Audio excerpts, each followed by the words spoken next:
Have you ever felt that your parents secretly envy you for having had more opportunities than they did? I don't know if you've ever felt guilty for achieving more than your own parents, but I have. And I need to tell you why. My parents, they grew up in poverty. They struggled every single day. They worked themselves to the bone, but no matter how hard they tried, they were always stuck in the same place, trapped by their own frustrations. And I, on the other hand, had opportunities they could never even dream of.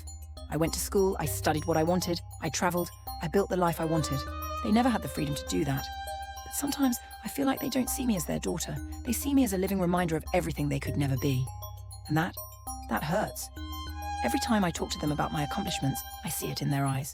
My mom, with her fake smile, says things like, "That's not a real job," or "Why are you still single?" And my dad, well, my dad never says a word, but I can read it in his eyes in the way he avoids eye contact. What they won't admit is this: they envy me, and that's something they'll never say out loud. Why do they envy me? Because unlike them, I'm free. I don't rely on them. I can live my life however I want. They can't stand the fact that their own daughter is living the life they always dreamed of, but never had the courage to chase. It's like with every step I take, every new milestone, it digs them deeper into their own misery, and though they'll never say it, I feel it every time.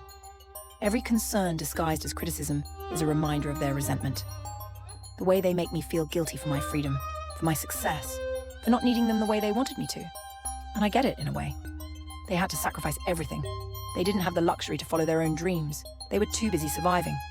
But here I am, and every time I talk about my life, their faces twist in that look, the one you can never really explain but you can feel. They don't want to hear about my success because it reminds them of their own failures. I used to think that if I worked hard enough, if I showed them that I could succeed, they would love me more, respect me more. But the truth is, the more I achieve, the more they pull away. The more I climb, the more they fall into their own shadows.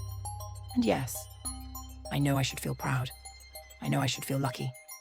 But when you realize your own parents can't stand to see you win, when you know that your success makes them uncomfortable, it's like the victory loses its sweetness. The real pain isn't in the doors that won't open, but in the ones your own parents slam in your face. In the end, you learn to stop apologizing for being successful. You stop feeling bad for the life you've built, for the things you've achieved. They didn't want to be held back, but now they hold me back with their envy. And even though they'll never admit it, I can't help but wonder, would they rather I stayed small, stuck in the same place they were? Because that's the only way they could ever be at peace with my success. But I won't do that for them. I refuse to dim my light just so they can feel comfortable in their darkness.